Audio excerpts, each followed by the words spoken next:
عزیز طلبہ السلام علیکم۔ آج میں جس عظیم مسلمان سائنسدان کے بارے میں آپ کو بتانے جا رہا ہوں ان کا نام ہے جابر بن حیان۔ جابر بن حیان 731 عیسوی میں خراسان میں پیدا ہوئے۔ اپنی پیدائش سے پہلے ان کے والد جلا وطن ہو چکے تھے۔ جب وہ چھوٹے ہی تھے تو ان کے والد کا انتقال ہو گیا۔ ان کی والدہ نے ان کی پرورش کی، انہوں نے ان کی تعلیم کا ذمہ اٹھایا، تو ان کو کوفہ کے اسکول میں ہی داخل کروا دیا گیا۔ وہاں سے انہوں نے تعلیم حاصل کی۔ تھوڑے بڑے ہوئے تو ان کے جن مضامین کی انہوں نے تعلیم حاصل کی ان میں حکمت، منطق اور کیمسٹری کے مضامین شامل تھے۔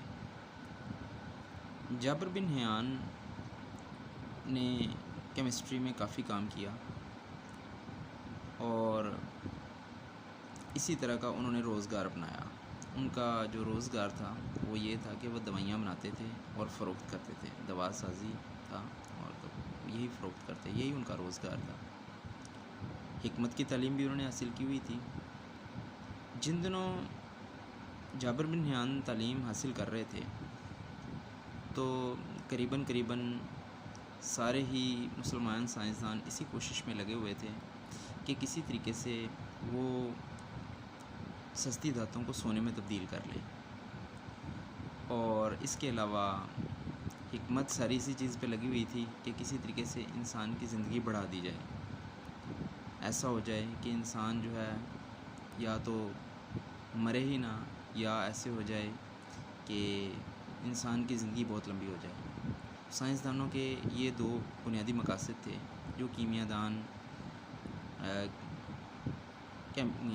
کیمسٹری میں کام کر رہے تھے، یہ ان کے دو بنیادی مقاصد تھے۔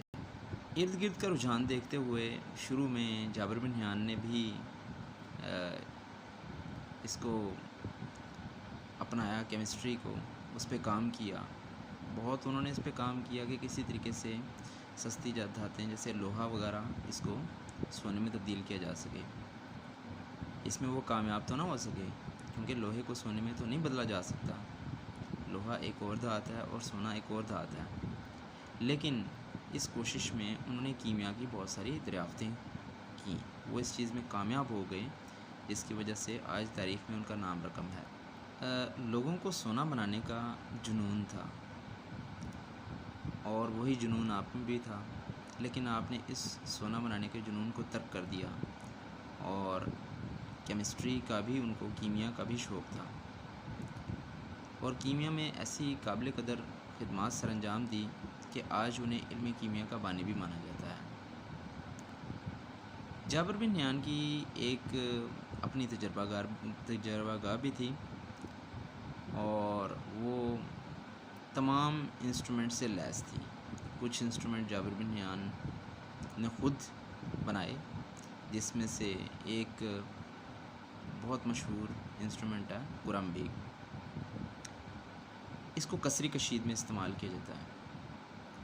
ہوتا کیا ہے کہ اس میں دو کنٹینرز ہوتے ہیں اور وہ ایک پائپ کے ذریعے کنٹینرز جڑے ہوتے ہیں۔ ایک کنٹینر کے اندر تو جو مکسچر ہے مائعات کا اس کو ڈالا جاتا ہے، اور وہ جو مکسچر ہے اس میں اجزاء موجود ہوتے ہیں مختلف مائعات کے، ان کو علیحدہ کرنا ہوتا ہے ان کے مختلف بوائلنگ پوائنٹ کی وجہ سے، تو یہ اسے کسری کشید کہتے ہیں۔ کسری کشید کا آلہ جابر بن حیان کی ایجاد ہے، آج بھی وہ سائنس کی لیبارٹری میں استعمال ہو رہا ہے۔ جابر بن حیان کی حکمت کا بھی ایک واقعہ ہے کہ ایک بار خلیفہ ہارون الرشید کے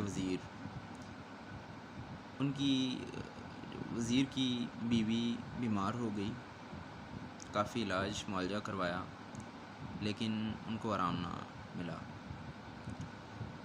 بالآخر وہ کسی نے ان کو بتایا کہ ایک حکیم ہیں، آپ ان سے مشورہ لیں۔ وہ جابر بن حیان کے پاس آئے، جابر بن حیان نے ان کو دوا بنا کر دی، وہ دوا استعمال کی اور استعمال کے آدھے گھنٹے کے اندر بیماری رفع ہو گئی، درد جاتا رہا۔ وہ جابر بن حیان سے بہت زیادہ مشہور ہوئے۔ وہ جابر بن حیان سے بہت زیادہ متاثر ہوئے۔ 3 تیزاب جن کو منرل ایسڈز بھی کہا جاتا ہے، جن میں ہائیڈروکلورک ایسڈ یعنی HCl، سلفیورک ایسڈ یعنی H2SO4 اور نائٹرک ایسڈ یعنی HNO3، یہ 3 ایسڈز ہیں جنہیں منرل ایسڈز کہتے ہیں۔ یہ تینوں ایسڈز یعنی تیزابوں کو یہ دریافت کرنے والے کو بنانے والے جابر بن حیان ہی ہیں، یہ سیرا انہی کے سر جاتا ہے۔ جابر بن حیان ایک تیزاب تیار کر رہے تھے، تو ایک مایا کے اوپر کام کر رہے تھے، اس کی جب وہ کسری کشید کر رہے تھے تو انہوں نے دیکھا کہ اس میں سے بھورے رنگ کے بخارات نکلے۔ وہ بخارات جب کسری کشید کے دوسرے کنٹینر میں گئے تو اس کے بعد انہوں نے یہ مشاہدہ کیا، انہوں نے یہ دیکھا کہ اس کنٹینر کے اندر وہ کنٹینر تانبے کا بنا ہوا تھا، جبکہ ان بخارات کی وجہ سے وہ گلنا شروع ہو گیا۔ جابر بن حیان بہت حیران ہوئے کہ یہ کس طرح کا مایا ہے۔ پھر انہوں نے اسی مایا کو دوسری چیزوں کے اوپر ٹیسٹ کرنا شروع کیا۔ انہوں نے چمڑے کی تھیلی میں اس مایا کو ڈالا تو اس نے چمڑے کی تھیلی میں سوراخ کر دیا۔ انہوں نے تانبے کے کٹورے کے اندر اس کو مایا کو ڈالا تو اس نے کٹورے کو گلا دیا، اس میں سوراخ کر دیا۔ تو یہ بڑا حیران کن مایا تھا۔ انہوں نے اس کو بہت زیادہ پتلا کر کے ڈائلیوٹ کر کے اس انگلی پہ لگایا تو ان کی انگلی وہاں سے کٹ گئی۔